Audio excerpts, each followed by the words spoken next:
இவர் my Lord, இவர் இந்த இத்தனாம் தேதி இந்த பாவத்தை செய்தார், இல்ல ஆண்டவரே நான் அப்படி செய்ய, ஒன்னும் சொல்ல முடியாது.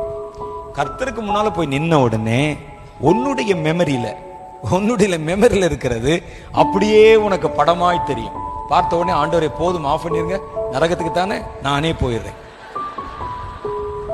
எனக்கு இனிமே பேசுறதுக்கு இடமே இல்லை. இல்ல அது என்னுடைய அட்மின் போட்டுட்டான் சொல்ல முடியாது. அதெல்லாம் இங்க ஏதாவது ஒன்று எழுதி வைத்து விட்டு, யாருங்க செஞ்சா பேஸ்புக்ல என் அட்மின் போட்டு விட்டான், அட்மின் போட்டது இங்க வராதே, அது அவனுடைய மூளையில இருக்கும்.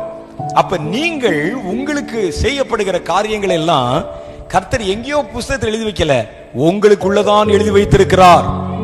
இதை அழிக்க முடியாது. ஒருவன் பாவம் செய்து விட்டீர்கள், அது உள்ள அப்படியே அந்த மெமரி கார்டுல இருக்கும். இதை அழிக்கிறதுக்கு ஒரே ஒரு முறை தான் இருக்குது.